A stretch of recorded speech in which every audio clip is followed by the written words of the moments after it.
Bonjour.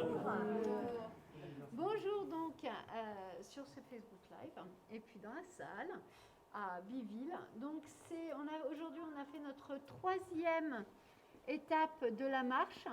Donc troisième étape de la marche de La Hague à Paris pour débattre et pour échanger sur le nucléaire et la transition énergétique.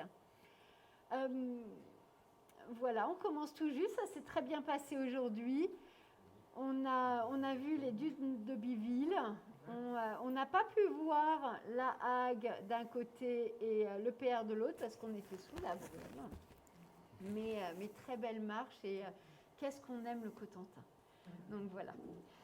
Aujourd'hui, on accueille d'abord André Jacques, puis Patrick Lafont du Crilan. D'abord, faut-il mettre un terme au fiasco de l'EPR ? Et ensuite, pourquoi un PPI unique pour le Cotentin ? Voilà. Donc, je passe la parole à André Jacques. Merci beaucoup. Merci Béatrice. Merci pour cette invitation. Et donc, je vais essayer de partager le temps avec Patrick et donc de me limiter à 20 minutes pour cet exposé sur l'EPR, sachant qu'après, je laisserai davantage le libre cours à vos questions, sachant que je ne pourrai pas tout dire, bien entendu, dans ces 20 minutes. Voilà, donc on commence par... Donc là, je pense que vous voyez tout bien comme il faut. Et donc, par ce dessin paru avec Sortir du nucléaire sur le fiasco de l'EPR. Voilà. Donc, c'est un dessin un peu à caractère humoristique, mais également derrière très sérieux, vous vous en doutez bien. Et donc, c'est par là qu'on commence la présentation. Et c'est Justine, ma petite fille, qui terminera la conclusion. Voilà. Et donc, l'EPR, comme le disait Sortir du nucléaire, ce sont des défauts, des incompétences en pagaille. On va pas dire autre chose, puisqu'ils le disent très bien. Des soudures défectueuses dans le circuit secondaire principal qui ne sont toujours pas réglées. On n'a toujours pas, même s'il y a des solutions techniques envisagées, rien n'est réglé. La cuve est trop fragile et elle restera telle qu'elle, c'est-à-dire fragile et en risque accidentel. Des pièces cruciales pour la sûreté mal fabriquées, et donc des tuyaux rouillés et percés, donc une installation qui est déjà vieille avant d'avoir servi. Ce sont des essais qui se passent mal, bien entendu, des équipes pas prêtes, et on le sait avec effectivement tout ce qui a pu se passer au niveau des différents corps de métier, à commencer par le béton pour ensuite aller vers les soudures qui doivent être faites avec 500 soudeurs. Des déchets retrouvés par hasard, un système informatique visé par des actes de malveillance, on y reviendra tout à l'heure. Donc c'est quand même une installation préoccupante qui justifie le titre, effectivement, du « Pourquoi faut-il mettre un terme à ce fiasco de l'EPR ?» Donc l'objectif de la présentation, c'est de faire le point sur les avaries de l'EPR depuis le début de sa construction en 2007, et de mettre en lumière les raisons objectives de l'indispensable arrêt du chantier. Et donc, je me limiterai à quelques points techniques, des raisons administratives, juridiques, économiques et politiques, pour essayer de tenir dans le temps imparti. Historique, commençons par ce que devait être l'EPR, un réacteur de 3e génération. En réalité, c'est un projet qui n'est pas un projet EDF, mais un projet Areva, imposé à EDF, qui n'en voulait pas au départ. Tout cela pour consommer du MOX, dont Areva ne sait pas quoi faire, puisque quand il l'a retraité à La Hague. Donc, on est passé d'un projet de réacteur européen pressurisé, avec Siemens, qui était partenaire dans l'affaire, à un réacteur évolutionnaire pressurisé, après Fukushima et après le départ de Siemens.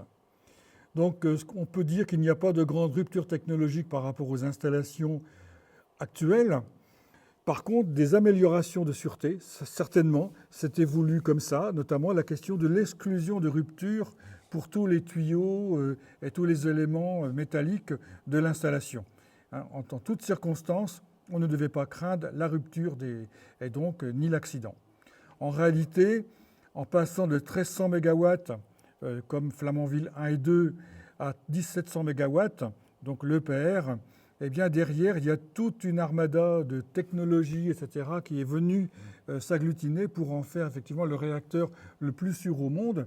Et partant de là, effectivement, on a mis en place des dispositifs de redondance, et je m'arrête là-dessus, je n'en dirai pas davantage, de redondance, notamment des systèmes de contrôle-commande et de surveillance qui font que eh bien, tous les processus sont surveillés.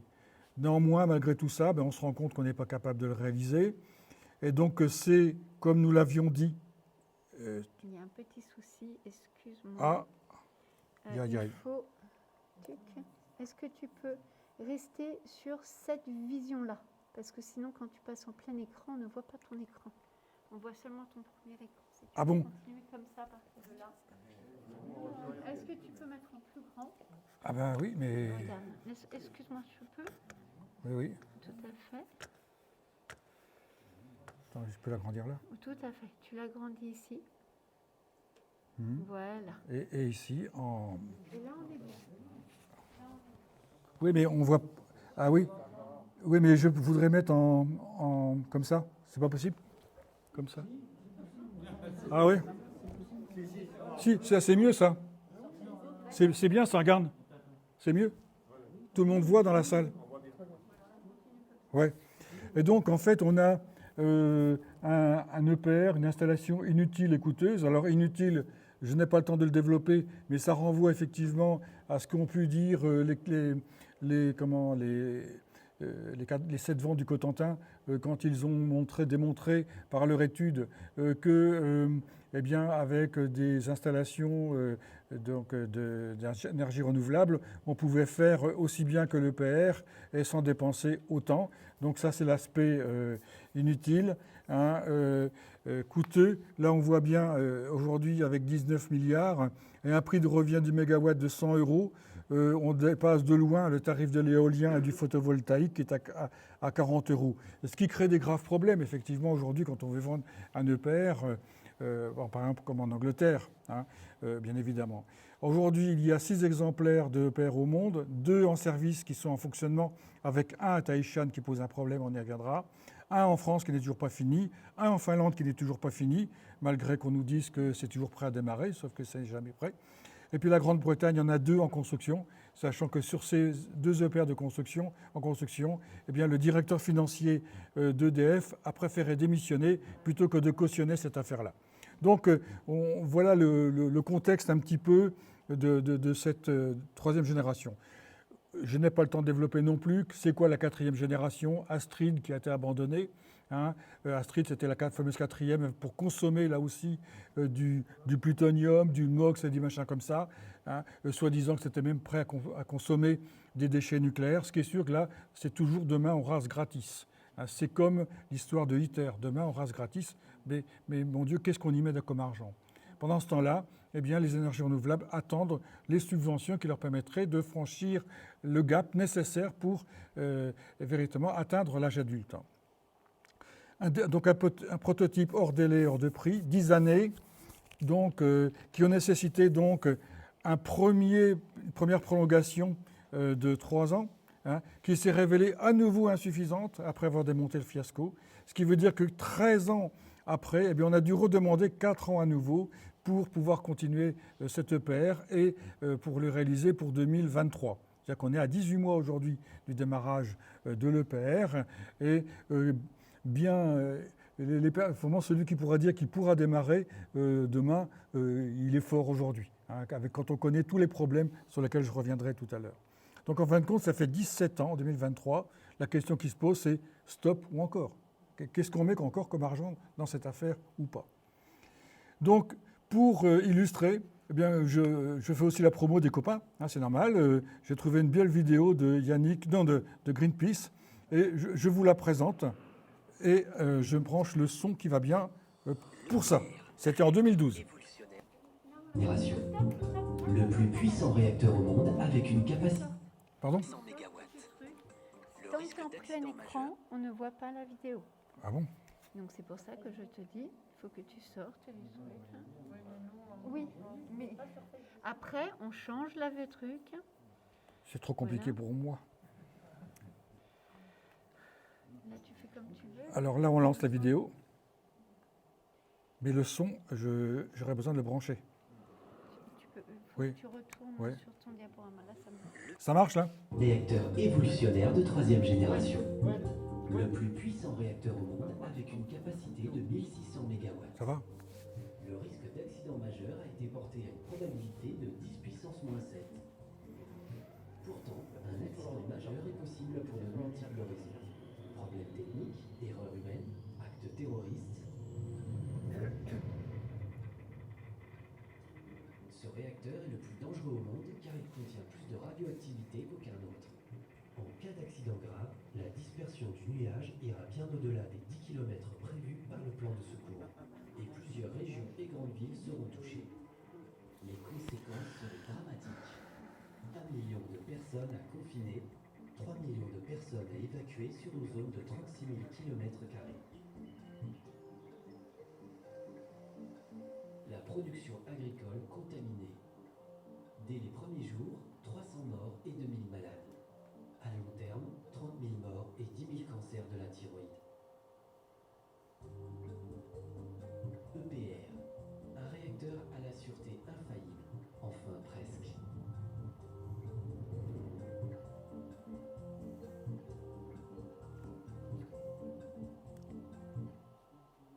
Voilà.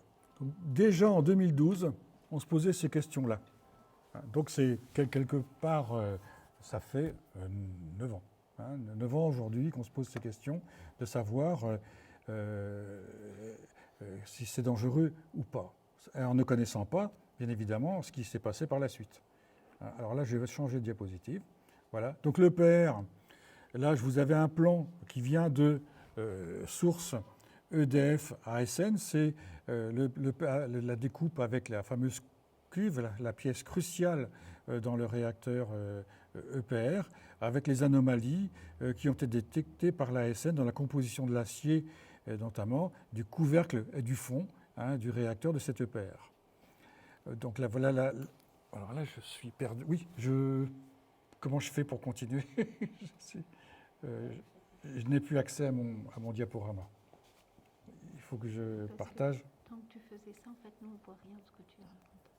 Bon. Tant que tu es en plein écran, on ne voit rien de ce que tu racontes. C'est pour ça que j'ai arrêté le truc. Tu vas sur ton diaporama, tu fais dérouler ton diaporama normalement et tu ne t'occupes pas de l'écran. Il est là. Vas-y.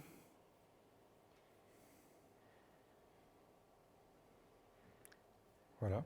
Continue. Donc là, sur cette diapositive, donc, on a la fameuse cuve avec le couvercle et le fond. Je reviendrai tout à l'heure, si je peux. Et donc, autre point, c'est l'EPR était censé utiliser du MOX. Et là, c'est un mélange donc, hautement radioactif contenant de l'uranium et du plutonium, comme dans le réacteur 3 de Fukushima, c'est important de le préciser. Et sur ce sujet-là, depuis le début, il y avait des incertitudes à propos des combustibles de par les interactions avec le gainage M5. C'est ce qui se passe aujourd'hui, en principe, sous forme en attente de confirmation, à Taishan, au Japon, en Chine. Donc derrière cette question de l'EPR et du fameux combustible qu'il utilisera, aujourd'hui on pense que ce sera plutôt de l'uranium, mais il faut savoir que derrière il y a un changement total d'architecture des crayons de combustible, etc. Je ne peux pas aller plus loin pour en parler. Enfin, il y a les groupes et les pompes de secours. Alors, je ne vais pas passer les vidéos, parce que sinon, ça va trop désorganiser. Là, vous avez une vidéo de France 3, Normandie, qui évoque en particulier la communication d'un membre expert de la CLI de Flamanville auprès donc, d'EDF, qui signale que les groupes et pompes de secours ne sont pas en mesure de supporter un raz-de-marée, alors que la région effectivement du Cotentin, et comme on le voit sur la photo ici, à gauche, est susceptible effectivement de raz-de-marée, puisqu'il y en a eu à Cherbourg au XIXe siècle. Mais aussi sur d'autres régions du littoral, à savoir, on le voit ici, eh bien, la Normandie, la Haute-Normandie, et puis aussi le Nord. Donc, quand on parle de ces sujets-là, ce sont quand même des sujets très sérieux, avant même de pouvoir critiquer les qualités intrinsèques des réacteurs nucléaires qui sont au bord de mer. Alors, donc là, je passe. L'EPR va rejeter des effluents liquides et gazeux en quantité jamais connue avec les 2 précédents réacteurs, 1 et 2 de Flamanville. C'est-à-dire qu'on a des multiples de gaz radioactifs tels que le tritium gazeux, tritium liquide, les iodes gazeux, les iodes liquides, le carbone 14.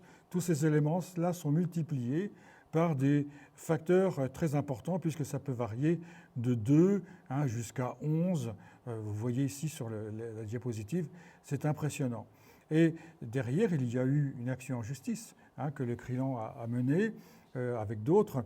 Il a été condamné à payer 3 000 € à EDF parce qu'il a perdu, effectivement. Or, on sait aujourd'hui que ce sujet de l'augmentation des effluents liquides et gazeux de Flamanville est bien prévu en lien avec le fonctionnement futur de l'EPR, et ce qui faisait dire à un responsable du Crilan il y a quelques années que quelque part, s'il y avait ce schéma de prévision, c'était aussi en prévision d'un accident nucléaire, comme on peut le voir à Taïchan aujourd'hui, puisqu'effectivement à Taïchan, eh bien, on a relevé les seuils donc d'émissions gazeuses dans l'atmosphère suite aux événements qui se sont produits dans ce réacteur EPR de Chine.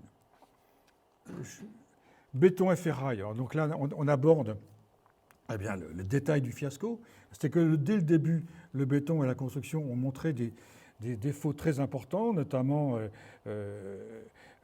ici on voit une photo où c'était le canard enchaîné du 31 août 2011, où on voit une cloison qui supportera la piscine, qui bordera la piscine de combustible, qui a des trous tout simplement dans le ferraillage et dans le béton. Il faut savoir aussi quand même qu'il y a eu, ça je ne l'ai pas noté, mais des morts sur ce chantier, et en particulier un mort dans une affaire qui a nécessité effectivement l'arrêt du chantier. Ce n'est pas rien, un chantier comme celui-là. Sans parler aussi du travail illégal, etc., qu'on n'a pas le temps d'évoquer, qui ne fait pas partie du sujet. On est bien d'accord. Le problème d'éjection de grappes de combustible, dès le début aussi, c'était le réseau Sortir du nucléaire a mis en avant le risque d'éjection de grappes de combustible, c'est-à-dire que dans ce cas-là, eh bien, il peut y avoir un emballement et une explosion du réacteur. C'est un sujet qui a été pris très au sérieux à l'époque, semble-t-il qu'il serait réglé depuis, mais bon, ça fait quand même partie des choses qui ont été mises en avant dans les fragilités de ce réacteur. Le système de contrôle-commande, lui aussi, a été mis en cause, avec des réserves de la part de la SN, réserve qui serait levée depuis mai 2012. Mais c'est vrai que derrière tout cela, qu'est-ce qu'il faut voir? C'est que le réacteur est très complexe, trop complexe même, et le savoir-faire est très dilué dans cette installation, avec, comme je l'ai dit tout à l'heure, des équipements de redondance tout autour. Et la question peut se poser de savoir qui aura encore la connaissance de ce réacteur dans 60 ans pour pouvoir intervenir. Les aciers du couvercle et du fond du réacteur sont trop fragiles. Là, vous avez sur cette vidéo, qu'on n'a pas le temps de passer, mais c'est Yannick Rousselet qui intervient sur le sujet pour, c'était c'était en 2014. Ils ont découvert que la concentration de carbone et de l'acier dans la cuve était supérieure à celle attendue. Donc, néanmoins, on a admis que EDF pourrait mettre l'EPR en route en dépit des défauts de ses pièces maîtresses. Et comme le disait Patrick Laffont dernièrement dans une intervention, on va avoir une Maserati qu'on va être obligé de conduire comme une 2 chevaux, puisqu'on n'aura pas le droit de la conduire à plein régime. Il faudra des contrôles réguliers, etc. Donc on ne peut pas dire que l'EPR, demain, s'il démarre, pourra prouver ce qu'il est. Il en est hors de question. Les soupapes de sûreté, c'est un sujet qui a été découvert en 2015 et qu'on a revu en 2020, comme si c'était un problème nouveau. Or, nous, on savait, pour étant militant et membre d'ICLI, que le sujet de ces soupapes de sûreté, qui sont quand même indispensables pour un fonctionnement sûr de l'installation, avait déjà été pointé en 2015. Et là, on a fait semblant de nous dire, oui, on redécouvre un problème en 2020. Et derrière, ce qu'on sait, c'est que en Finlande, il y a eu le même problème, et en Chine aussi. Et visiblement, on a l'impression qu'on attend toujours le dernier moment pour parler des choses. Et nous, quand on en a parlé l'autre jour à la CLI de Flamanville, on nous a dit, eh bien, en septembre, on vous fera un point complet sur les soupapes, sur les soudures, sur tous ces sujets-là. On vous promet en septembre un point. Donc, ce qui veut dire que quelque part, aujourd'hui, on n'est pas capable d'en parler. Alors, donc, dernière anomalie majeure, parce qu'il faut que j'avance, c'est l'affaire du vol des cadenas, des armoires informatiques. C'est quand même quelque chose de sérieux, quand même. Pas de commentaires sur le sujet, on ne sait pas ce que c'est devenu. Il y a des enquêtes de police, etc. Mais visiblement, on n'en parle plus. Les soudures du circuit secondaire principal, donc, dont les 8 traversantes, donc en fait qui traversent les deux couches de protection du réacteur sur le côté, eh bien, font l'objet aujourd'hui de tests pour une reprise, donc avec des robots, puisque l'intervention humaine est quasiment impossible. Donc c'est déterminant par rapport à la sûreté du réacteur, car ces soudures sont mauvaises. Et puis, on a découvert dernièrement qu'il y a 3 piquages du circuit secondaire avec des petits tuyaux qui arrivent dessus et qui ne sont pas bien, les soudures ne sont pas bonnes. Et qu'est-ce que propose EDF ? Eh bien, il propose de mettre comme on met à la maison quand on a un tuyau qui fuit, eh bien, on met un petit serre-joint, un petit truc, là, voilà, et puis on serre avec la petite vis qui va dessus, et puis on pense que ça va tenir. Voilà les propositions qui sont faites. Donc, vraiment, on est quelque chose dans une situation vraiment préoccupante. Et les vibrations des tuyauteries du circuit primaire. C'est un sujet que nous abordons avec Guy Vatel et d'autres en CLI, que ce sujet des vibrations.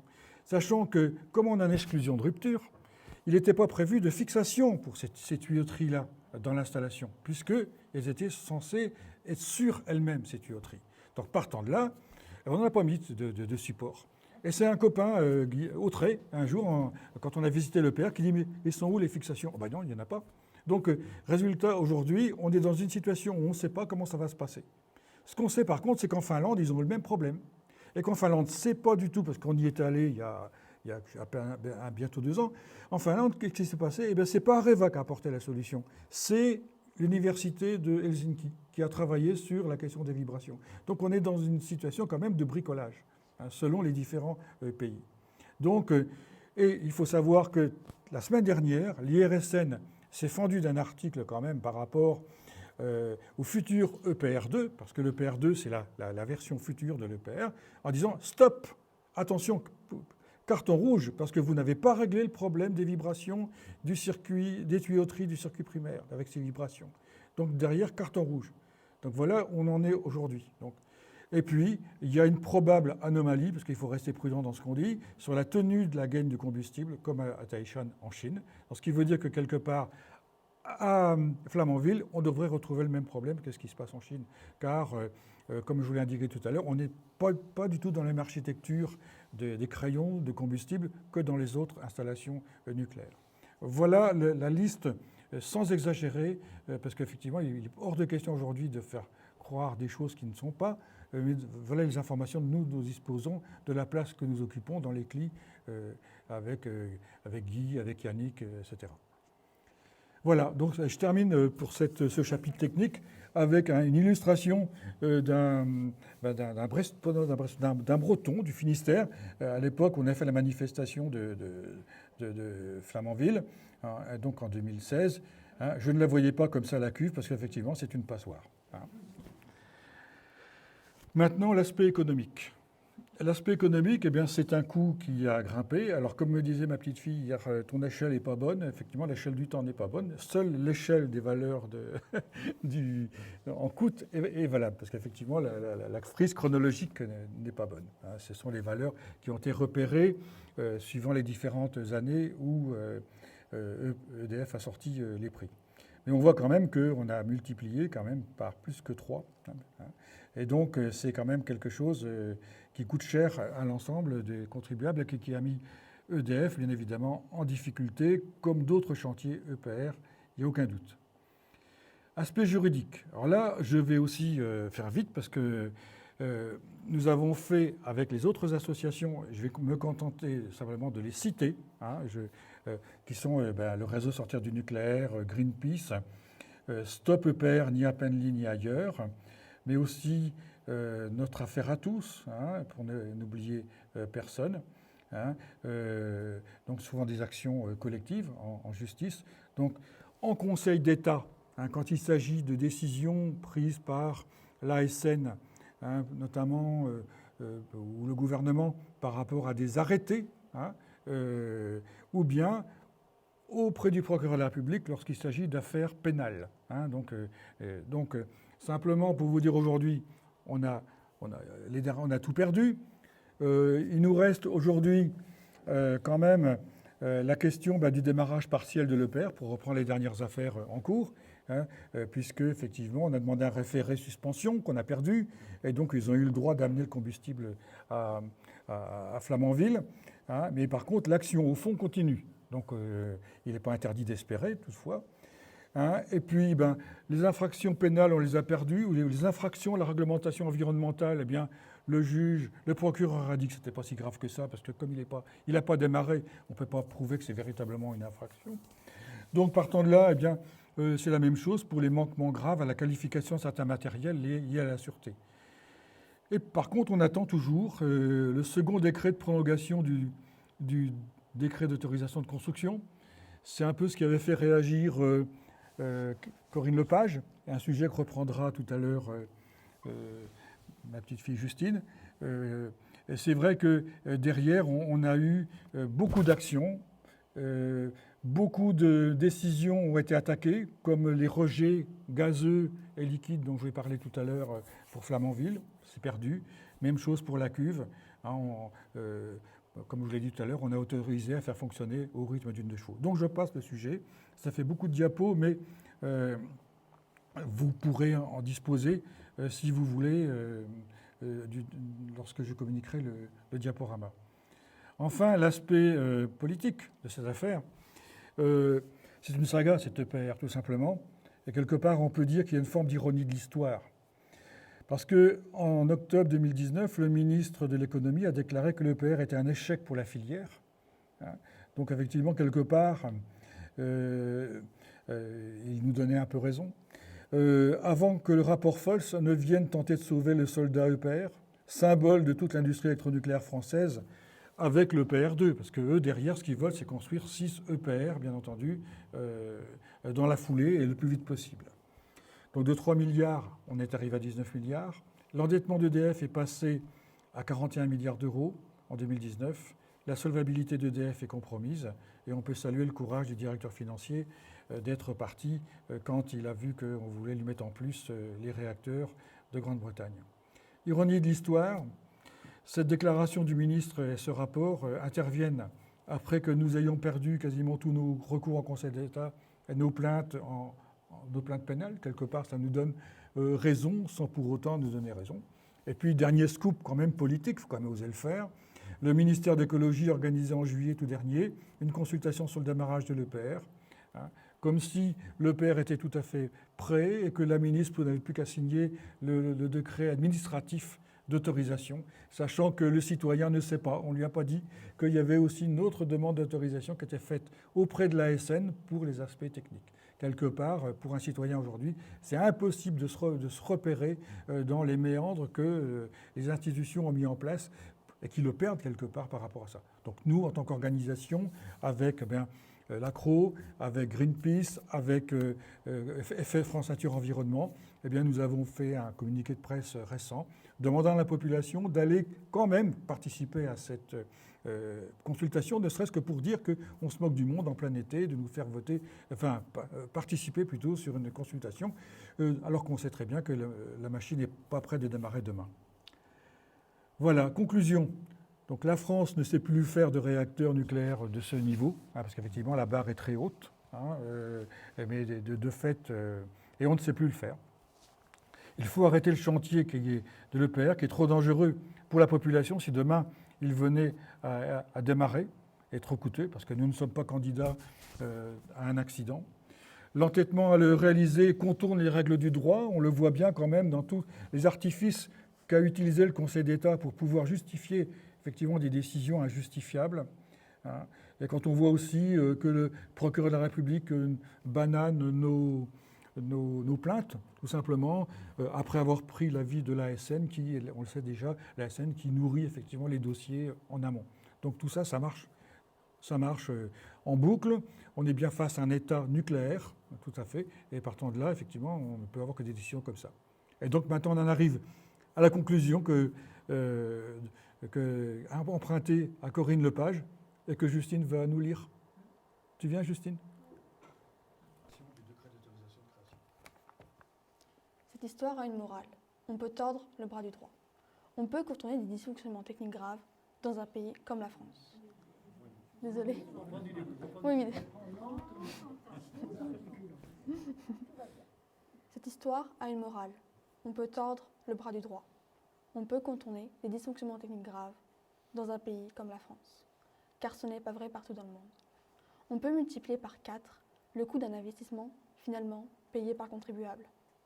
On peut même être dans le déni d'un fiasco technologique en essayant de le faire passer pour une prouesse industrielle. Mais le jour où la machine se bloque, où le droit ne peut plus être contourné, où l'accumulation des faiblesses techniques ne paraissent plus pouvoir être couvertes, c'est tout système qui explose. Il n'y a pas de demi-mesure. C'est bien ce à quoi nous pourrions assister pour le plus grand malheur des contribuables français dans les années qui viennent. Mais à tout le moins, on peut préférer un crédit lyonnais à la puissance X à un accident nucléaire majeur. Corinne Lepage.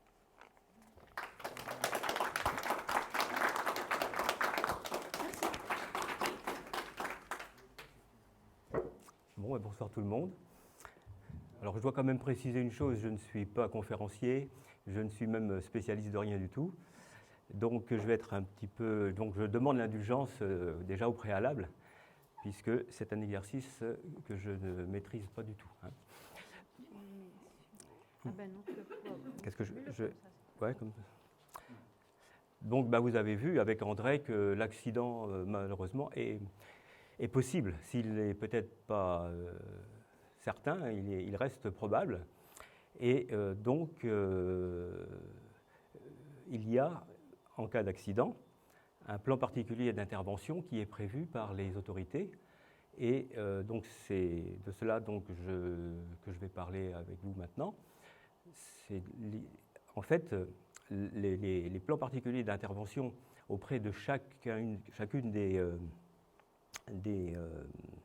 installations existent auprès de chacune des installations nucléaires. Et il existait donc déjà sur Flamanville. Et le retour d'expérience avec la catastrophe de Fukushima a fait que nous sommes amenés maintenant à réviser ces plans particuliers d'intervention qui doivent passer de 10 km. Vous avez vu tout à l'heure dans la vidéo de Greenpeace qui date de 2011, il parlait encore du périmètre de 10 km. Donc là maintenant il s'agit de passer à 20 km, mais ça ne change rien sur le fond. Il s'agit donc d'une procédure plutôt administrative dont on peut dire d'emblée que de toute façon ce ne serait pas efficace en cas d'accident. Hein. Bon, voilà. Alors, ce sont donc les mesures envisagées par la puissance publique et déclenchées par le préfet. Il y aurait normalement à réviser également le PPI de la Hague, qui est aujourd'hui même pas 10 km, je crois que c'est 5 km, et celui de l'arsenal de Cherbourg, qui devrait être réalisé également. Alors le périmètre, il détermine surtout, parce que évidemment, dans le cadre du PPI, on ne va pas rentrer dans les détails non plus, hein, parce que, et d'ailleurs, s'il y avait des questions, il y a plutôt Guy Vatel qui avait fait cette présentation pour la population, qui pourra peut-être davantage intervenir, mais là, ce n'était pas trop le sujet. Le sujet, c'est de savoir pourquoi nous réclamons un PPI qui serait commun à l'ensemble des installations du nucléaire du Cotentin et qui couvrirait tout le Cotentin. Alors, donc, ce périmètre, il détermine surtout la zone de distribution préventive des pastilles d'iode. Hein, ça veut dire qu'en fait, préventativement, on propose à la population donc, de se munir de pastilles d'iode en cas d'accident, et c'est seulement dans ce périmètre de 20 km que c'est envisagé, dans un premier temps. Les autorités disant qu'en cas d'accident, si jamais l'accident était important et qu'il nécessitait une distribution plus importante, eh bien, ils disposent des stocks pour pouvoir en doter l'ensemble de la population. Bon, alors on peut évidemment déjà en douter, hein, parce que en cas d'accident, ça ne semble pas évident de pouvoir, dans ce contexte-là, dans l'affolement général, pouvoir toucher tout le monde. Quand on sait déjà, qu'à aujourd'hui, cette incitation donc aux personnes pour se munir de ces pastilles d'iode, eh bien aujourd'hui, il n'y a que à peu près 20% de la population qui est allée parce qu'en fait, la distribution ne se fait pas d'une manière systématique. On a demandé aux personnes d'aller se rendre dans les pharmacies dans un premier temps. Et puis en fait, on constate que ça n'a pas bien fonctionné. Alors, il y a des raisons à ça, on pourra peut-être y revenir plus tard. Alors, donc, effectivement, nous, on peut se baser sur l'exemple du PPI de Flamanville, puisque c'est le seul qui, aujourd'hui, a été révisé.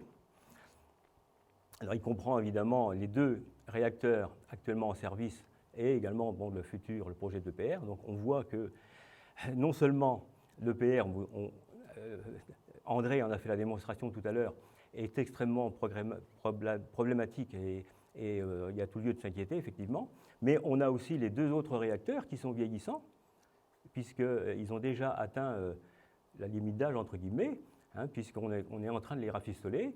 Et d'ailleurs, certains d'entre eux, l'année dernière, ils ont été pratiquement interrompus pendant toute l'année. Il y a même un qui a failli rester 2 ans sans fonctionner. Bon.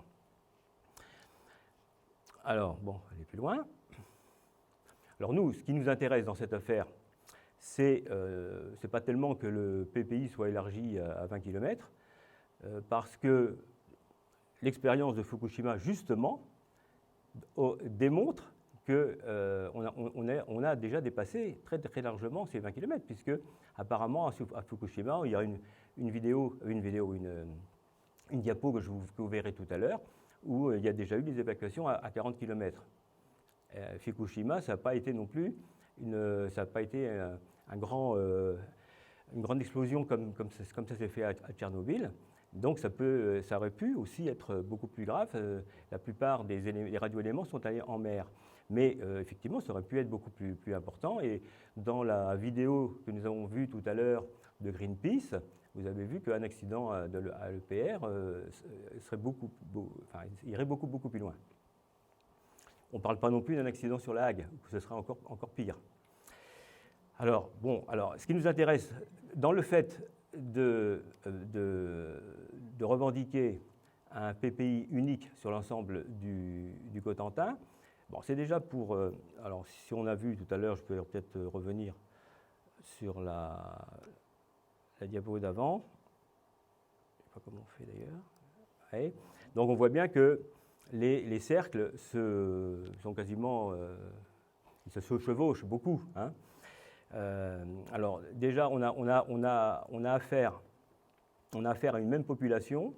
On a affaire à des routes. Alors, on verra tout à l'heure aussi ce qui est un petit peu prévu pour éventuellement demander à la population de quitter le département. Ce sont les mêmes routes. Voilà, donc pour nous, il y aurait une cohérence à ce que le PPI, pour qu'il soit un minimum efficace, enfin, au moins qu'il y ait une cohérence, à ce que ce soit les mêmes règles qui vaillent pour Flamanville, pour la Hague, pour l'Arsenal, et que ça ne se limite pas aux 20 km, bien évidemment, mais que ça englobe toute cette pointe du Cotentin. Alors, si on demande ça, c'est aussi, et peut-être surtout, pour nous donner l'occasion, encore une fois, de mobiliser le grand public, alerter les élus sur les risques liés au démarrage de l'EPR.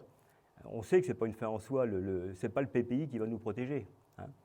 Mais ça a été pour nous une occasion de mobiliser et donc de faire un certain nombre de réunions publiques, parce que ce qui nous intéresse à nous, c'est de supprimer l'origine du risque plutôt que de gérer les conséquences d'un accident. Alors, justement, le PPI, on y reviendra tout à l'heure, il ne gère que le moment de la crise. Hein. C'est ça qui les intéresse. Qu'est-ce qu'on fait? Comment on essaye de mettre à l'abri les personnes? Éventuellement, comment on les évacue? Mais c'est tout. Alors on avait organisé 3 réunions publiques. Bon, on ne va pas insister là-dessus, pour lesquelles il n'y avait pas énormément de monde, mais il se trouve, alors ça c'est les communes qui sont concernées par les 20 km, donc ça ne nous intéresse que moyennement. Préalablement, on avait eu une réunion d'information, alors je dis on, ce sont les associations qui sont membres des CLI, hein, donc Commission locale d'information, il y en a une auprès de chaque site nucléaire. Et la préfecture avait organisé une réunion à l'intention des membres de la CLI.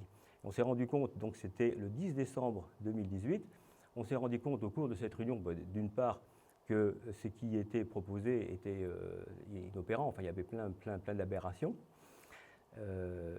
Et ils en ont d'ailleurs tenu compte, hein, puisqu'il y avait certaines choses qui ont été dites au cours de cette réunion qui ont été prises en compte pour lorsque le PPI a été publié définitivement à la population.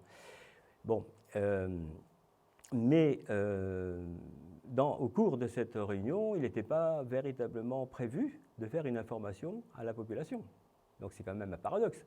C'est-à-dire qu'au moment où on souhaite que les gens se prémunissent, enfin en tout cas prennent en compte le risque nucléaire par le biais donc, du PPI, eh bien par la même, les autorités ne se sont pas donné les moyens de faire une véritable information, ce qui explique peut-être en partie le fait qu'il n'y ait que 20% des doses qui aient été retirées dans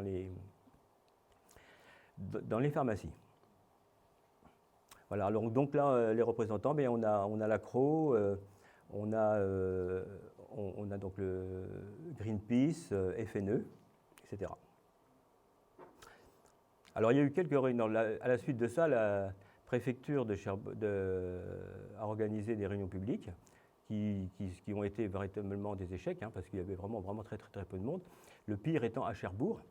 Alors, parce que les élus n'ont pas joué le jeu non plus. Hein. Il n'y a pas eu, par exemple, à Cherbourg, ça aurait été tout à fait possible de faire une information. Ils sont capables, quand ils veulent informer sur un événement, de faire de la communication. Et là, en l'occurrence, dans la salle des fêtes de Cherbourg, il n'y avait que des antinucléaires et quelques enseignants ou directeurs d'école, parce qu'ils sont très impactés, les écoles, dans le cadre du plan,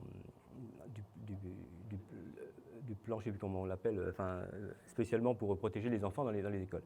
Donc, les enseignants étaient préoccupés, mais l'ensemble de la population de Cherbourg a été totalement ignoré cette réunion. Alors là, je ne vais vraiment pas parler de la procédure. Hein. Bon, il y a des diapositives, elles avaient été préparées pour la réunion publique qu'on avait organisée, mais c'était vraiment pas, c'est pas le sujet d'aujourd'hui spécialement. Puis je crois qu'il y a plus de questions à poser sur l'EPR et tout ça. Donc je passe. Éventuellement, s'il y a des questions, on pourra y revenir et surtout Guy Vatel qui est là pourra y répondre. Donc, ah oui, alors non, donc du coup je peux pas. Il faut que j'aille directement sur les slides, c'est ça?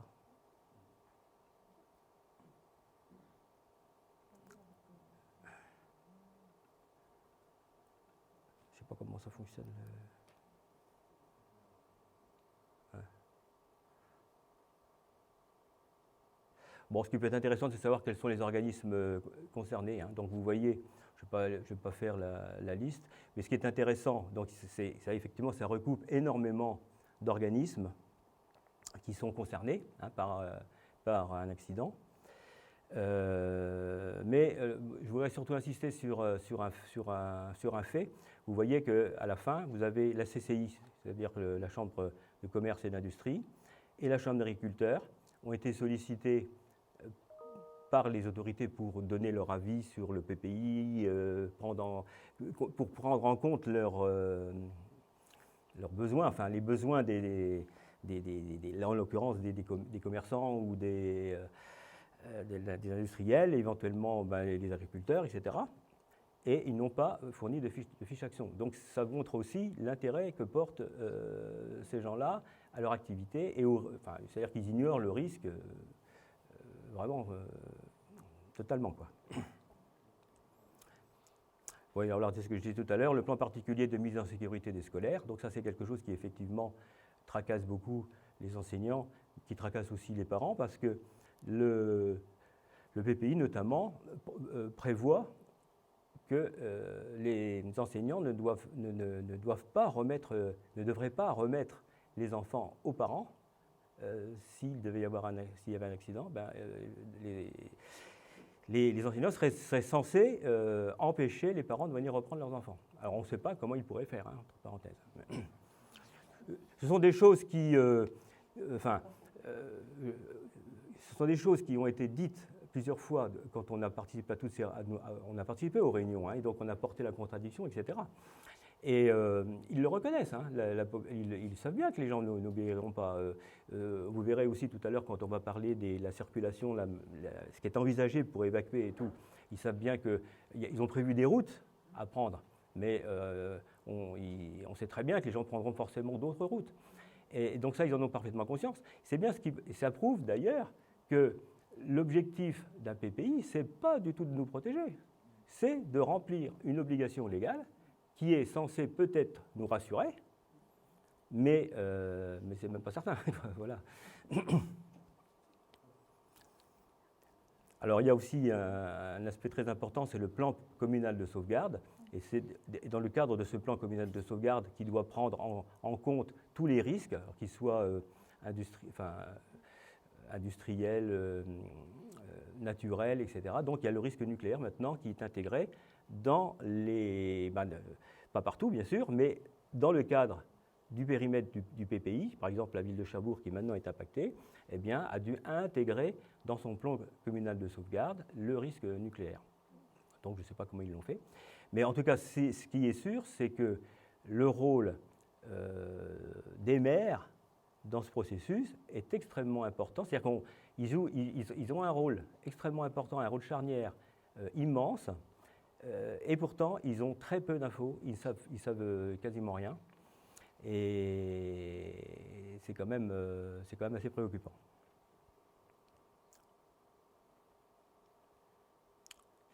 Donc là, vous voyez le plan d'évacuation tel qu'il est envisagé. Alors, ce qu'on remarque, vous voyez...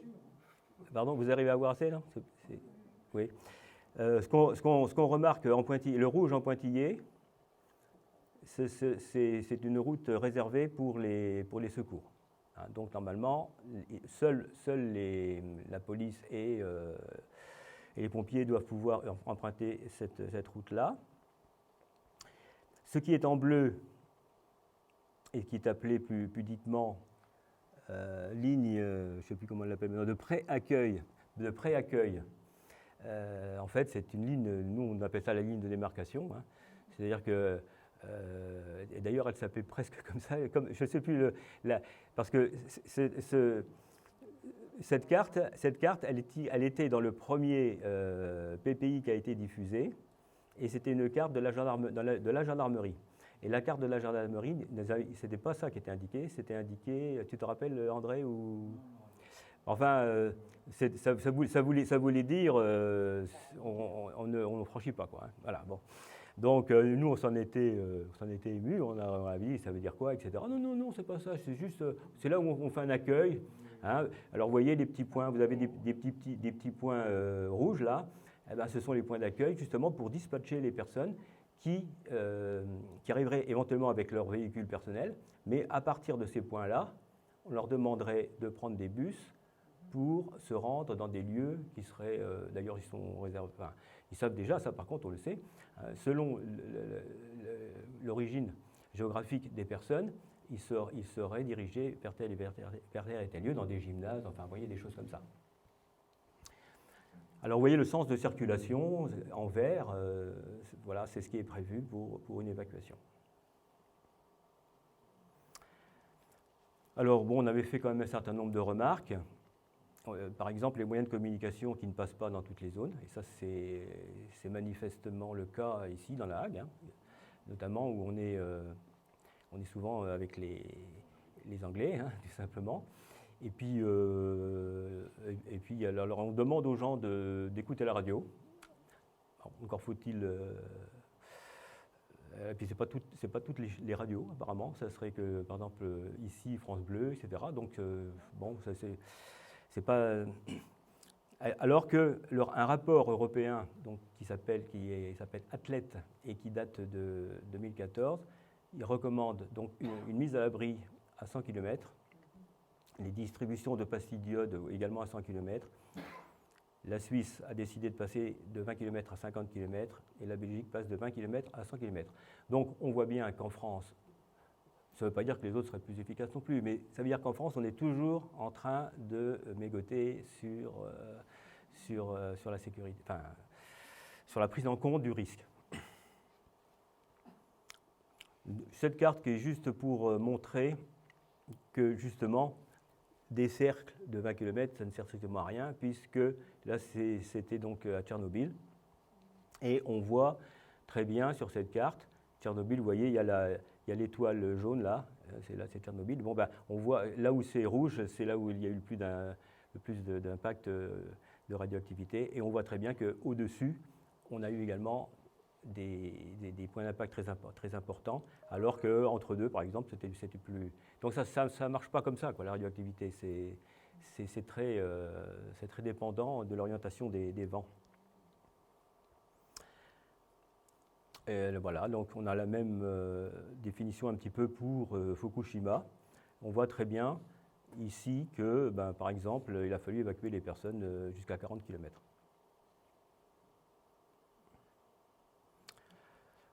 La même carte que tout à l'heure, mais avec la rose des vents, qui montre que, en cas d'un accident, donc soit sur le PR, soit sur la Hague, eh bien, il y a une forte probabilité, puisque les vents dominants sont des vents d'ouest, une très très forte probabilité que la radioactivité se déplacerait du côté de Cherbourg et du côté du Val-de-Serre, qui, du coup, ne sont pas dans le périmètre des 20 km. Hein. Donc c'est pour ça que ce qu'on réclame, même si on sait que ce n'est pas la panacée, ce qu'on réclame, c'est au moins avoir la cohérence et que ce soit l'ensemble du Cotentin qui soit concerné par la distribution préventive de pastilles d'iode, entre autres. Alors voilà, donc c'est ce que je viens de dire. Donc, peut-être qu'on on voit peut-être mieux ici la carte.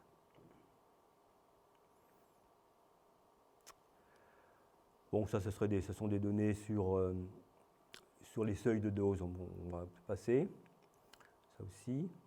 Alors par contre, le PPI, il y a plein de choses que le PPI ne prévoit pas, hein, puisque, et donc, notamment, il y a tous les autres radioéléments, puisqu'il ne prévoit pas pour une raison bien simple, c'est qu'il n'y a rien pour se prémunir. Donc la pastille d'iode, c'est peut-être efficace, et je dis peut-être, parce qu'il faut la prendre à temps. Hein. En plus, dans le PPI, il est bien indiqué qu'on ne doit pas prendre les pastilles d'iode avant l'ordre du préfet. Bon, alors il faut se dire qu'il y a quand même déjà beaucoup de risques que les gens ne puissent pas le prendre à temps, soit ils le prendraient trop tôt, soit ils le prendraient trop tard. Enfin bon, déjà, ce n'est pas certain que ça fonctionne. Mais au moins, si ça fonctionne, ça ne fonctionnerait que sur la thyroïde. Hein, puisque vous savez que l'iode, il est fait pour saturer la thyroïde en iode pour éviter que ce soit l'iode radioactif qui vienne sur la thyroïde. Mais par contre, bon, j'ai pris deux exemples. Hein. Le strontium qui se fixe sur les os, il n'y a rien pour le... Il n'y a rien. Hein. Et contre le césium qui se fixe sur les muscles, non plus. Et d'ailleurs, c'est une question, je ne sais pas si Lenoir en a parlé ceux qui étaient présents à Cherbourg, parce que lui, il s'intéresse, bon là, ce n'était pas le sujet, mais enfin, peut-être qu'il en a parlé en aparté. Les enfants de Tchernobyl il y en a énormément qui sont cardiaques, hein, qui ont des problèmes cardiaques. Et donc, ça vient certainement du césium. Alors, que fait-on des animaux domestiques? Ça veut dire qu'en effet, il n'est pas du tout prévu de les évacuer. Donc, ça veut dire que si vous avez des animaux domestiques, ben, vous devrez, en cas d'accident, on devra les laisser. Hein. Et donc, les éleveurs également. Hein. Donc, les vaches, ici, on est dans une région très, très agricole, et bien évidemment, tous les animaux seraient livrés à eux-mêmes. Voilà. Donc c'est pareil, que deviendraient nos véhicules qui seraient donc contaminés et qu'on devrait rester laissés à la ligne de démarcation de 40 ans dont on a parlé tout à l'heure. Et puis il n'y a surtout rien sur la vie d'après, parce que c'est une chose que de soit nous confiner, soit de nous évacuer. Qu'est-ce qu'on fait après? Qu'est-ce qui se passe? Que devient, par exemple, le patrimoine immobilier qui paye les emprunts qui restent à couvrir? Bon, ça c'est très matérialiste, mais il n'empêche que ça se pose la question. Les jeunes, probablement, ne reviendraient pas. C'est ce qu'on constate ailleurs. Hein. Au Japon, il y a des incitations pour que les gens reviennent dans les zones qui sont moins contaminées aujourd'hui. Les jeunes ne reviennent pas. Les jeunes ont fait leur vie ailleurs. Ils ne reviennent pas. Les vieux, parfois, sont tentés de revenir, mais est-ce qu'ils peuvent continuer à survivre quand il n'y a plus de services, quand il n'y a plus de commerce, quand il n'y a plus les contacts avec les proches? Ce n'est pas évident. Bon, il y a aussi toutes les personnes qui sont dans les EHPAD et tout ça. Bon, je pense qu'ils seraient évacués, mais dans quelles conditions, c'est pas simple. Et puis, être déplacé de force, combien sombreraient dans la dépression, dans le suicide? C'est ce qu'on a vu d'ailleurs au Japon. On nous dit aujourd'hui, ah oui, mais non, mais le nucléaire, c'est pas si grave que ça, parce que finalement, ils ne sont pas morts des radiations, les gens. Ils sont surtout morts mais c'est vrai. Alors, effectivement, ça devrait nous permettre à nous de dire, justement, arrêtons ça. Et ce n'est pas du tout ce qui est envisagé par les autorités, c'est de dire, non, finalement, il vaudra mieux, en cas d'accident, peut-être ne pas évacuer, puisque les gens ne supportent pas le déplacement. Après tout, il faut peut-être mieux simplement leur apprendre à vivre dans un environnement pollué, éventuellement avec un radiamètre, comme ça vous voyez, c'est ce qui se passe au Japon aussi. Hein. Malheureusement, ils contrôlent, on leur demande de contrôler eux-mêmes les endroits où ils peuvent aller, où ils ne peuvent pas aller, etc. Donc pour les antinucléaires, la culture du risque, parce que ça c'est le mot actuellement, on n'entend que ça en ce moment. Hein. Il faut instaurer la culture du risque dans la population, le risque zéro n'existe pas, un accident est toujours possible. Alors c'est ce qu'on nous dit maintenant, mais rappelons-nous, on ne nous l'a pas vendu comme ça, le nucléaire. Hein. Quand dans les années 70, on nous a dit, ah non, il n'y a pas de risque avec le nucléaire, il y a une chance sur 1 million qu'il y ait un accident. Donc finalement, on se trouve à devoir accepter un risque qu'on n'a pas accepté de prendre, qu'on a pris pour nous. Hein. Et aujourd'hui, on nous dit, oui, mais maintenant, c'est de votre responsabilité. Hein. Après tout, si vous ne prenez pas les précautions nécessaires, tant pis, vous êtes responsable de votre propre sécurité et donc on va vous apprendre comment il faut faire. Hein. Donc c'est ce qu'on appelle la culture du risque. Et par le biais du PPI, ils essayent un petit peu, on a vu les petites publications qu'ils ont distribuées à la population, c'était un petit peu dans cet esprit-là, hein, c'était de leur dire, soyez acteurs de votre propre sécurité. Et évidemment, ça ne vise qu'à faire accepter l'inacceptable, et nous, on n'est absolument pas pour ça. Nous, ce qu'il faut, c'est notre revendication unique pour un PPI unique plutôt, pour l'ensemble du Cotentin, pour être cohérent qu'il soit, est un moyen pour nous de sensibiliser les élus et la population à s'opposer au démarrage de l'EPR, voire à l'arrêt des 2 réacteurs en fonctionnement à Flamanville, à arrêter le retraitement des combustibles usés à La Hague et à s'opposer à la nouvelle piscine. Voilà.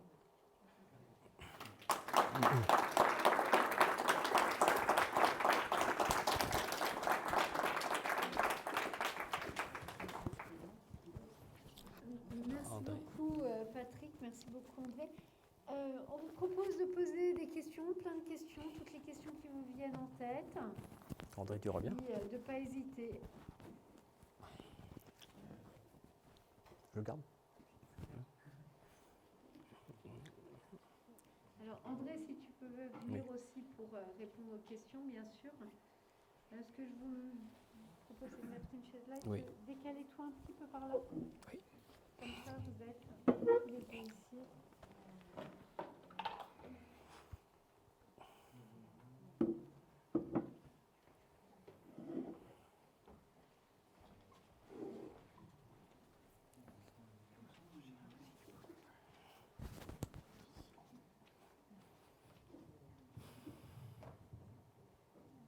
PPI, ça veut bien dire, parce que j'étais pas là au début. Plan particulier d'intervention. Voilà, d'intervention. Je crois que ça veut dire plan de prévention des incidents.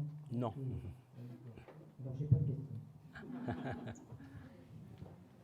N'hésitez pas, quand il y a des termes que vous ne comprenez pas, à les inscrire sur un petit papier pour que nous, on puisse faire un glossaire pour les uns et les autres. Je voudrais qu'on rappelle qui a révélé et comment, par quel moyen, le vol des cadenas des armoires informatiques. Donc je reviens en arrière sur la première partie de la conférence. Alors là. Guy, ça te dit quelque chose? Le vol, on l'a su Par la presse. Non, mais oui, mais bon, j'ai pas grand-chose à dire.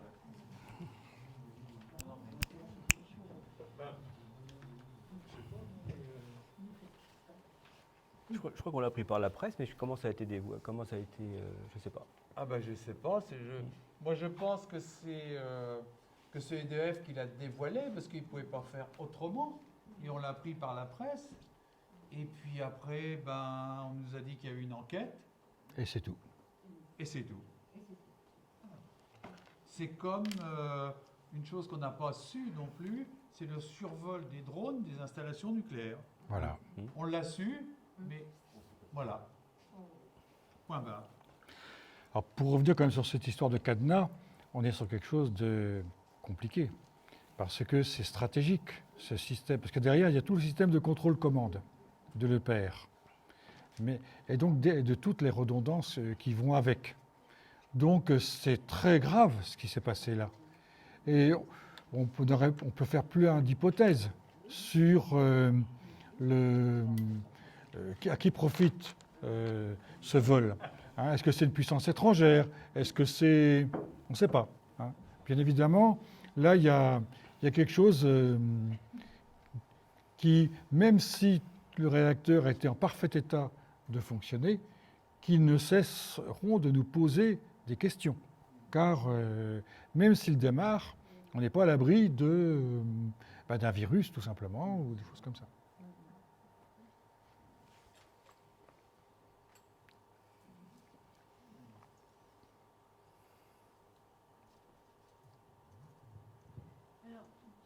Patrick, tu nous as dit que le PPI en soi n'avait que peu d'utilité. Enfin, c'est un avis personnel, hein, c'est pas. Je pense que ça a une utilité. Évidemment, il fallait bien prévoir quelque chose, mais tout le monde, quand on regarde un petit peu ce qui est prévu, est à même de constater que ça ne fonctionnerait probablement pas, quoi. Hein, voilà, c'est tout. Et alors, bon, je fais peut-être un petit peu le lien avec ce qui s'est passé à Lubrizol, où il y a eu du cafouillage aussi, hein, dans l'information, etc. Donc, et là, les gens avaient la capacité de se rendre compte eux-mêmes qu'il se passait quelque chose, hein, puisqu'il y avait la fumée, il y avait les mauvaises odeurs, etc.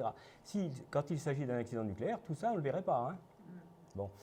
Et alors, peut-être que toi, André, tu pourrais rebondir, parce qu'effectivement, je pense qu'ils se servent, oui. Dans le cadre, vas-y, je te laisse. En fait, on s'est inscrit avec Monique Dupuis, qui fait partie du CA et qui est membre de la commission la CLI Hague. On s'est inscrit à une commission du CODIRPA, enfin comité directeur pour la prévention des accidents, qui dépend de l'ASN, sur justement ce volet prévention.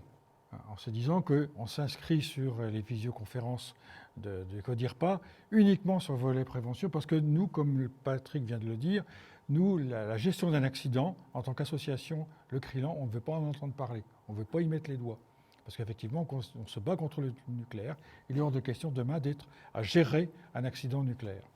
Par contre, que tout soit mis en place pour effectivement informer la population, la protéger, ça effectivement, on considère que ça fait partie des choses dans lesquelles on doit s'impliquer. Et c'est la raison pour laquelle on fait partie, avec Guy et d'autres, et Yannick, de ceux qui ont aiguillonné la clé pour dire on veut une réunion avec la préfecture pour parler du PPI.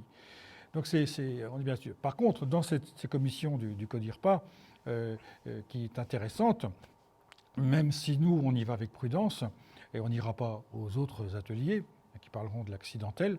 Par contre, il y a quelqu'un qui a dit quelque chose qui nous a beaucoup intéressé avec Monique. C'est de dire que dans les communes, parce que tu as rappelé le rôle du maire et des maires, il serait important qu'il y ait un référent risque industriel et nucléaire. C'est-à-dire qu'en fait, qu'on prenne en compte les risques climatiques, industriels, etc., nucléaires, de manière sérieuse et non pas aujourd'hui en se défaussant en permanence sur qui n'est responsable de rien. Et donc, de façon à ce que ce soit une responsabilité globale, mais qui aborde chacun des sujets. Et c'est vrai qu'avec Monique, on s'est dit, tiens, là, il y a une idée intéressante. Peut-être que ça vaudrait le coup de réfléchir à ça quand on discutera avec la CAC, parce que nous sommes allés discuter avec la CAC de notre projet de PPI unique. Et donc, on avait été bien reçus, il faut le dire. Notre idée a été bien reçue par les élus.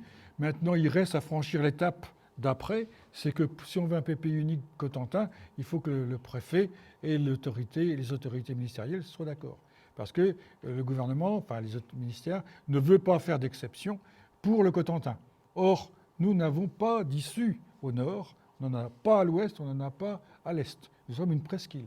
La seule issue, c'est le sud. Et c'est la raison pour laquelle toute la zone au-delà de 40 ans que Patrick vient d'identifier mériterait pour nous de rentrer dans ce PPI unique et par là même responsabiliser les maires vis-à-vis des risques, quels qu'ils soient. Donc là, je trouve que ça bouge la doctrine en ce moment.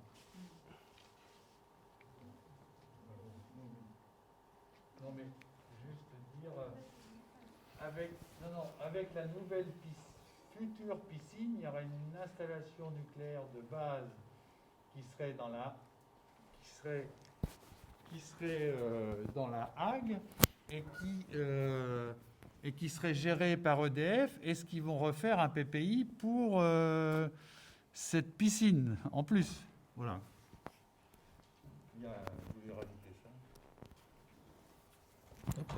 Moi, sans vouloir être trop pessimiste, moi, ce que je pense personnellement, c'est qu'ils couperaient carrément et puis tout le reste. Parce que déjà, les élus et tout ça, ils ne se précipitent pas à prévenir les populations. Déjà, quand on voit l'information, elle a du mal à circuler, que ce soit une information genre les pastilles d'iode. Donc, déjà, il prendrait son temps pour prévenir la population. Moi, c'est vrai que personnellement, j'y suis attentive. Donc, j'attends le jour où j'entendrai ça, vous voyez. Et donc, moi, j'ai bien peur qu'ils coupent et que quand on arrivera à 40 ans, là, la barrière est fermée, vous restez là. Vous savez, ça ne les gêne pas du tout. Ça ne les gêne pas du tout. Sans vouloir donner des exemples, il y a des avions qui tombent et qu'on ne recherche pas les causes. Bon, ou des choses comme ça. Vous voyez, dans le monde, les Américains disent bien qu'ils n'entretiennent plus leurs avions avec les pièces d'origine, parce que ça leur coûte moins cher. Ça leur coûte moins cher de verser des capitaux aux familles que d'entretenir leurs avions avec des pièces d'origine. Donc vous voyez, la Terre en plus est surpeuplée, alors... Mais bon, je suis très très navré, personnellement. Ça fait plus de 20 ans, mes enfants de 30 ans, je les ai envoyés vers des études, vers Paris, voilà, ils ne sont plus à Cherbourg pour cette raison-là. Et moi, personnellement, je ne voulais pas revenir à Cherbourg. Bon, mon mari a souhaité revenir à Cherbourg, mais pour d'autres raisons vraiment très personnelles. Mais moi, je ne le souhaitais pas. Alors là, j'en suis que, je suis prête à partir. Mais ceci dit, non, c'est-à-dire, je suis prête à partir, non. Actuellement, j'ai plus de 60 ans, donc ma vie est faite aux 3 quarts, donc là, je prendrai la grande décision. Mais... Ou je me déshabille dans la rue pour être bien irradié et mourir tout de suite. Non, alors on ne meurt pas comme ça. Mais où aller? Parce que c'est pas si simple. Où aller? Parce qu'il y a des installations partout. Mais oui, on est à l'abri nulle part. Tout à fait. Oui, mais enfin, dans le Cotentin, J'ai appris dans la presse le triangle nucléaire. Je ne connaissais pas. Voilà, voilà ce que... Vous verrez à la conférence de Quito, jeudi prochain, Ah oui. qu'il y a un sujet concernant peut-on prédire un accident nucléaire, et on verra qu'il y a d'autres régions en France qui sont concernées par des accidents, et avec des éléments objectifs d'appréciation.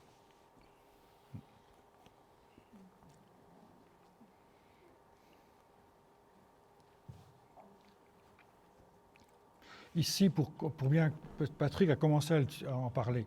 Ici, à La Hague, c'est ce que tu voulais dire, un accident met du temps à se déclarer. À la différence d'un réacteur nucléaire qui peut effectivement exploser, etc. La Hague, c'est très différent comme type d'installation. La mise en place des éléments critiques en réaction, ça prend un certain temps qui permet à la population de s'en aller. Mais une fois que c'est parti, on ne peut plus l'arrêter. Ce qui se passe à La Hague. Ce qui se passerait. Pardon. Moi, je m'organise pour que Ouais. le jour où ça arrive, Ouais. je regarde tout de suite la direction du vent. Voilà. Et ça, c'est la première chose. Oui, mais bon, je m'aperçois que tout le monde ne fait pas attention à la météo. Donc, ça aussi. C'est quelque chose que ce que vient de dire André là sur La Hague, c'est très bien décrit dans La Pierre jaune. C'est un roman de comment il s'appelle? Le Guilcher. Hein? Le Guilcher. Le Guilcher. Mm. Donc c'est Greenpeace qui l'a lancé, je crois. Et donc c'est un roman, hein, donc ça explique pas, enfin, ça ne traite pas de l'accident lui-même. Mais par contre, c'est en toile de fond. Mais par contre, c'est très bien expliqué comment l'accident qui pourrait arriver sur La Hague serait progressif et ça met 8 jours à peu près. Les personnages qui sont dans le roman, ils sont dans la région de Vannes et ça met à peu près 8 jours à arriver jusqu'à 300 km de rayon à peu près. Donc voilà, et c'est vrai, c'est très différent de ce qui pourrait arriver sur un réacteur. Juste pour un petit point de précision, Catherine Lieber, qui fait partie d'Enfants de Tchernobyl Bélarus, qui interviendra le 22 août, a écrit un petit livre sur comment réagir en cas d'accident nucléaire. Donc avec tous les... qu'on n'a pas ici, on a son autre livre, c'est la mini-introduction à la radioactivité, je crois, à la radioactivité. Mais elle en a écrit un avec tout un tas de conseils pratiques.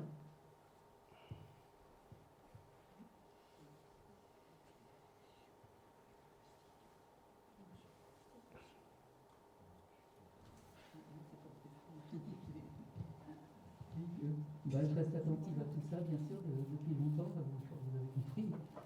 Moi, ce que je déplore, c'est que le grand public ne cherche pas justement à aller prendre les pastilles et tout ça. Vous voyez, c'est vrai que je pense qu'il y a eu des problèmes de distribution, c'est sûr, mais je pense que les gens ne sont pas intéressés. J'ai parlé avec des jeunes. Moi, les jeunes, ils m'ont dit, mais le PR, c'est le bonheur. C'est des gros salaires, ils vivent bien. Oui, non, mais effectivement, je crois que vous avez raison, il y a un énorme déni ici. L'accident n'est pas possible. Voilà. Donc pourquoi est-ce qu'on se préoccuperait voilà. Donc l'accident n'est pas possible. Bon, en même temps, c'est très bien décrit aussi par Zona Band. Elle avait fait qui est une sociologue qui avait fait une étude qui démontre plus on est près d'une installation nucléaire et moins elle nous inquiète. Parce que justement, psychologiquement, on ne peut pas vivre dans l'angoisse perpétuelle de l'accident. Donc au bout d'un moment, notre cerveau élude la question et sinon on ne peut pas vivre, quoi. Hein. Donc plus on est proche d'une installation nucléaire, plus les gens, vous verrez, la plupart des gens d'ici habitent la région, et c'est vrai que ça n'est que lorsqu'on sort de la région que les gens nous parlent du nucléaire, ils nous parlent du danger, du risque, etc. Ici, il est totalement occulté. Donc ça s'explique. Donc les gens ne vont pas aller chercher les pastilles d'iode, parce que pour eux, il n'y aura pas d'accident de toute façon. On a même, parmi les... Alors ça, c'est un peu une anecdote, mais à l'intérieur des CLI, dans le collège des associations, il y a eu une association qui s'appelle l'Association des écologistes pour le nucléaire. C'est aussi pour ça qu'on a intérêt à siéger, hein, c'est pour éviter qu'il y ait des associations comme ça qui puissent prendre toutes les places. Et eh bien, au cours de la réunion à laquelle on faisait référence tout à l'heure avec la préfecture, eh bien, ils n'étaient pas sur la photo parce que ce n'est pas nos copains, hein, mais à la réunion, ils ont dit oh, pourquoi faire un PPI puisque de toute façon, c'est pas possible qu'il y ait un accident, quoi. Voilà, donc c'est pour vous dire à quel point ça va, jusqu'à quel point ça va. Alors, la région ici, elle est très belle. Il y a des touristes, il y a des zones naturelles protégées, avec des espèces protégées, avec des associations justement qui œuvrent pour leur préservation. Est-ce que ceux qui travaillent dans le tourisme ou ceux qui travaillent ou œuvrent dans ces associations de protection de la nature ont conscience du risque ici et est-ce qu'ils agissent avec vous? Alors, ils n'agissent pas vraiment avec nous, hein, à part les naturalistes, de manière générale, ils peuvent être d'accord avec nous, hein, mais ce ne sont pas des gens qui agissent avec nous, en fait, hein, pour la plupart. Et on sait même que un certain nombre d'associations comme, comment ça s'appelle déjà, qui protègent les mammifères marins. Non, mais local.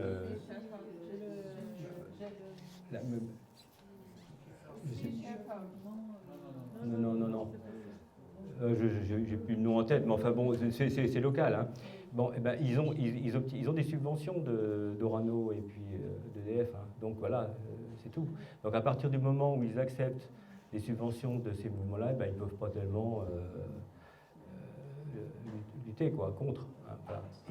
Il est important de savoir qu'il même ici dans la Manche, on a quand même Cotentin Nature qui est quand même proche des questions que nous posons ce soir, hein, même si ils ne sont pas nombreux ce soir dans la salle de Cotentin Nature, il y en a. Et il y a aussi le Crépan et France Nature Environnement, hein, qui sont sur cette ligne-là, hein, que l'on retrouve nous dans les CLI, hein, Commission locale d'information, parce qu'ils savent très bien qu'un accident nucléaire, c'est la fin de l'environnement, tout simplement. Hein. Outre les animaux dont on a parlé tout à l'heure, c'est la fin. Hein. Quand on voit ce qui s'est passé à Fukushima, hein, quoi qu'on en dise, eh bien, c'est des lieux où on ne peut plus retourner vivre, c'est clair. Les bois, on ne peut plus y mettre les pieds, tout simplement. Hein, donc, et la nature, eh bien, c'est le césium. Hein, donc, partant de là, ils ont dû remettre de la terre pour faire croire qu'on pourrait continuer à cultiver. Hein. Donc, on est bien dans des sujets... et dans l'exposition, parce qu'on n'en a pas parlé ici, vous faites le lien, c'est effectivement, on vous présente l'exposition que le CRILAN vient de réaliser à partir du travail de notre ethnologue japonaise qui a été fait il y a 10 ans auprès des enfants de Fukushima. Donc dans les 6 mois de l'accident, elle a recueilli la parole des enfants parce qu'on ne les entend pas. Les enfants sont oubliés, on entend les adultes dans un accident, mais très peu les enfants. Et donc là, elle a recueilli leurs paroles. Et on a trouvé aussi une illustratrice japonaise que l'on a mis en relation avec Akiko Ida, l'auteur de ce travail, qui fait un petit fascicule de 20 pages environ que l'on va éditer au niveau du CRILAN pour effectivement informer les enseignants en particulier et les familles.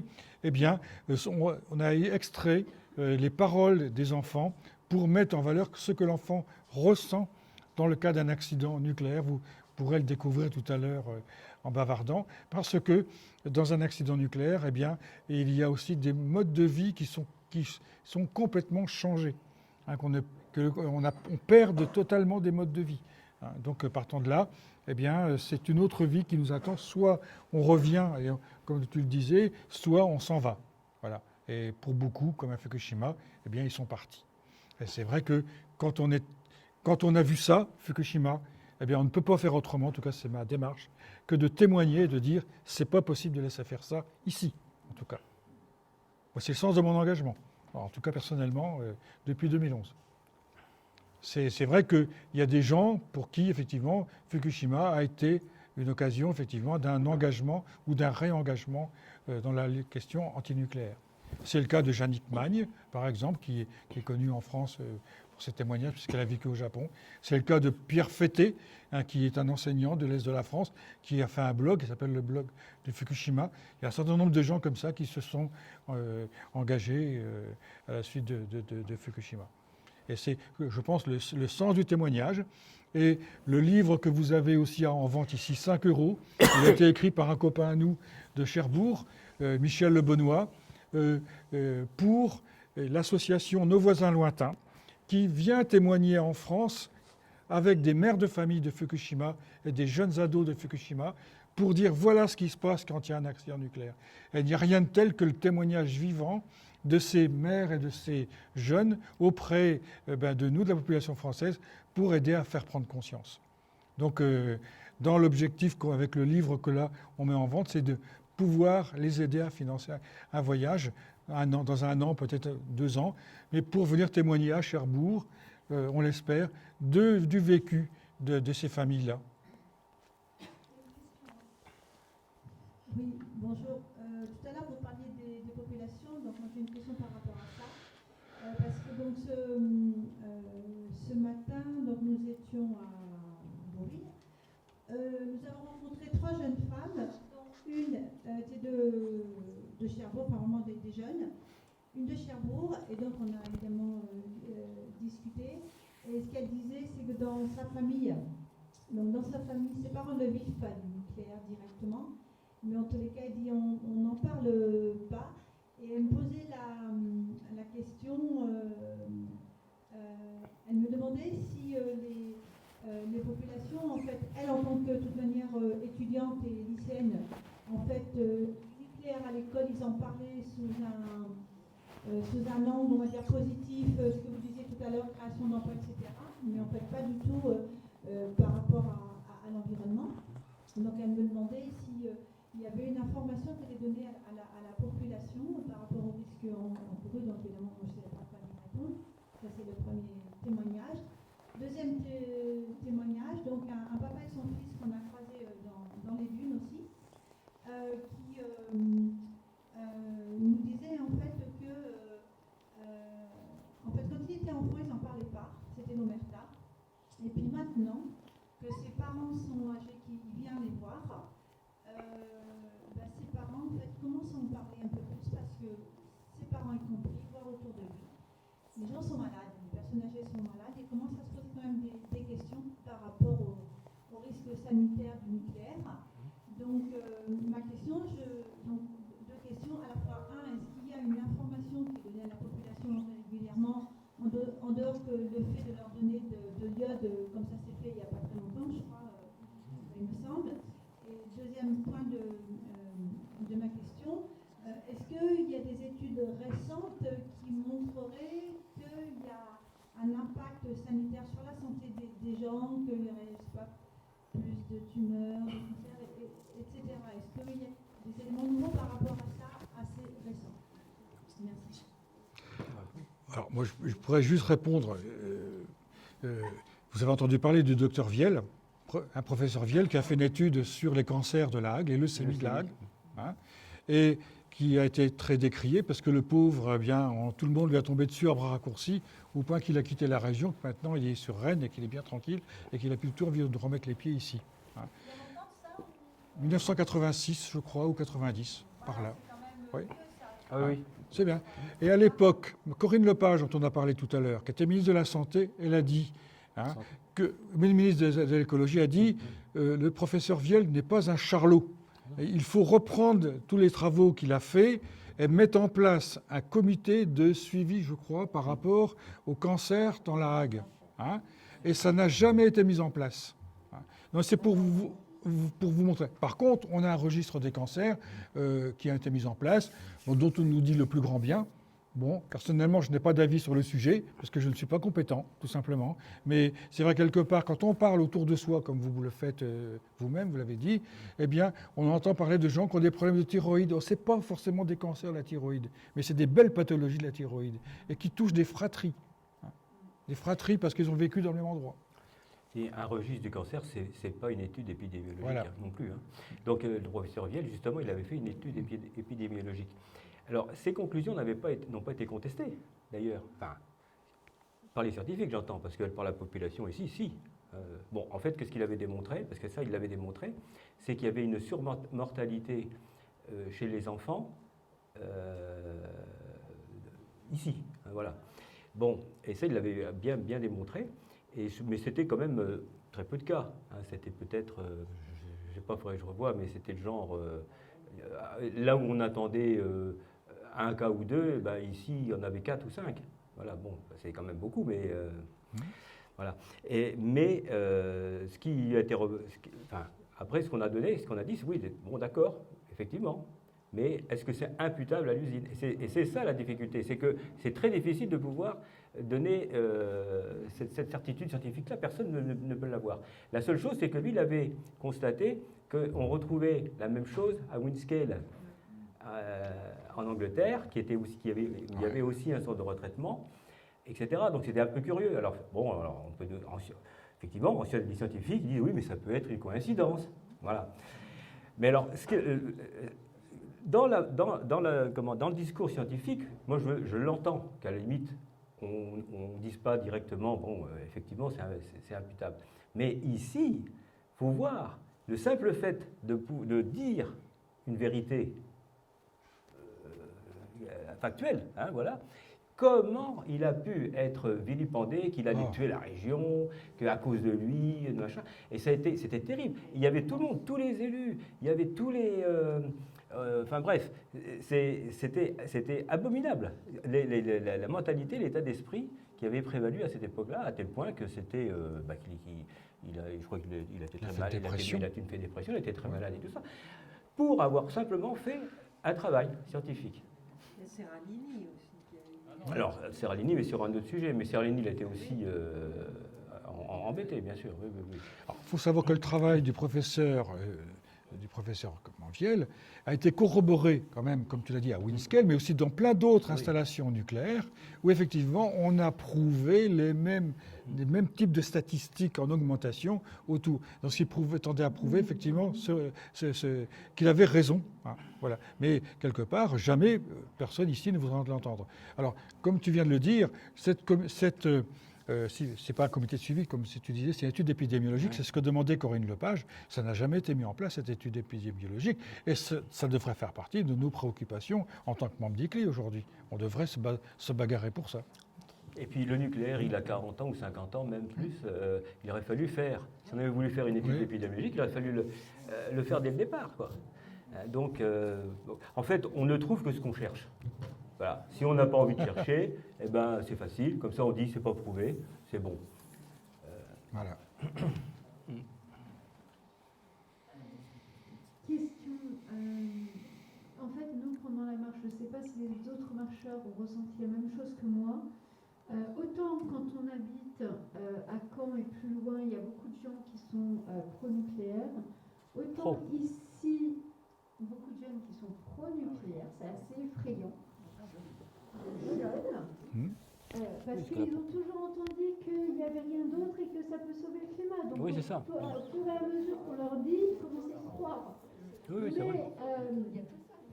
Mais quand on arrive justement autour de Cherbourg, il y avait beaucoup de gens qui nous félicitaient pour la marche. Et les gens qui sont dans le coin ont l'air de se poser plus de questions, et j'étais étonnée qu'ils ne le disent, que les gens autour de nous sont venus nous voir en nous disant avant on y croyait, là au niveau de Flamanville on commence à se poser des questions avec tout ce qui se passe. Donc on sent quand même un changement d'état d'esprit dans la région. Moi, par rapport à il y a 3 ans, je ne ressens pas la même atmosphère. Alors, je pense que... Et encore plus par rapport à il y a 4 ans. Je pense que ça peut s'expliquer par le... Effectivement, on commence à avoir des gens qui doutent par rapport à l'EPR. Hein, parce que l'EPR a tellement accumulé de déboires, a tellement... les coûts ont tellement explosé, etc., que là, effectivement, même des gens qui sont pour le nucléaire commencent à se poser des questions. Ah, c'est vrai. Donc, moi, j'ai vu aussi, j'ai senti que des gens qui jamais ne se seraient exprimés sur une question nucléaire jusqu'à maintenant, au sujet de l'EPR, on a ça. Mais par contre, les jeunes, effectivement, c'est compliqué parce que la plupart, ils ont toujours vécu dedans, déjà, c'est sûr. Ils ont, enfin, je veux dire, c'est leur environnement naturel, on va dire, pour eux. Et ils ne se sont pas construits en opposition comme nous-mêmes. Hein. Moi, je sais que c'est à la sortie de l'adolescence que j'ai milité contre le nucléaire, mais c'est plus les jeunes. Les jeunes, là, ils ne militent pas contre le nucléaire. Dans nos associations, on a, alors peut-être à Bure, hein, parce qu'effectivement, il y a des choses à gagner, etc. Mais ici, les jeunes ne sont pas du tout avec nous. Hein. Alors, il y a peut-être aussi l'emploi, encore que il y a eu une période sur la région de Cherbourg, le nucléaire était le pourvoyeur principal, mais là, ça est en train de changer quand même, hein, parce qu'il y a toute une industrie autour des grandes éoliennes, les hydroliennes, etc. Donc aujourd'hui, c'est le plein emploi à Cherbourg. Donc on ne peut plus dire, ils ont même du mal à recruter. Hein. Donc on ne peut plus dire qu'il n'y a pas le choix. Hein. Il commence à y avoir le choix. Hein. Mais c'est vrai que, alors il y a peut-être les deux, effectivement, il y a aussi des gens qui se posent des questions, mais globalement, je crois que l'omerta perdure, malgré tout. Et nous, on a rencontré, on a eu pas beaucoup l'occasion de rencontrer des jeunes à l'occasion de manifestations, et ils ignoraient tout hein, sur le nucléaire, ils savaient rien du tout. Hein. Vous n'avez pas répondu à ma question sur l'information. Ah oui, ben non, il n'y a pas d'information. Hein. Non. Une dernière question. Oui, moi je voudrais répondre à madame. Parce que, donc, au niveau du CRINAN aussi, on a donc fabriqué, mis en place l'exposition et on a l'intention, alors on l'a faite, elle était prête pour mars, enfin un peu plus tard que mars, mais bon, il y a eu les mesures aussi anti-Covid, donc on n'a pas pu l'exposer comme on voulait. Et puis notre intention, c'est justement de la proposer au lycée, voilà, à l'UT, enfin à la bibliothèque, on a déjà un problème, au collège. Alors on s'est limité, oui, pas au primaire. C'était pas forcément bien de proposer aux élèves des écoles primaires parce que il y a déjà toutes les mesures anti-Covid, enfin bon, et puis ils n'ont peut-être pas assez de recul pour voir, quand même, on ne va pas non plus les surcharger, les pauvres. Et donc voilà, alors après, on n'a pas encore fait les démarches auprès des lycées, parce qu'on s'est dit, on était prêt à le faire, mais c'était le bac, c'était tout ça, donc on s'est dit que ça n'allait pas avoir... on n'allait pas pouvoir toucher les gens, donc on va le faire à partir du mois de septembre. Et donc on a l'intention on espère que les lycées vont répondre favorablement. Et aussi l'université, tout ça. Mais bon, après on ne sait pas exactement comment ça va être reçu, parce que effectivement, il y a, comme on dit, une omerta là, et les profs, ils disent toujours qu'ils n'ont pas le temps de parler de tout ça. Et puis il faut savoir aussi que la politique française, c'est pro-nucléaire, donc c'est aussi, enfin, c'est normal d'informer les élèves, mais ici il y a d'ailleurs, je crois toujours, enfin je ne sais pas, des visites qui sont organisées par Orano, EDF. Et EDF pour, enfin, tout ça c'est gratuit, mais il n'y a pas la contrepartie. Alors juste pour information, certains lycées, alors l'EDF a bien sûr un certain nombre d'informations qui rentrent dans le lycée. On a Sortir du nucléaire propose aux médiathèques la revue Sortir du nucléaire de manière gratuite. Et les bibliothèques, les CDI qui les prennent ont tendance à bien les exposer. Donc il y a quand même une conscience pédagogique à donner de côté sur le sujet.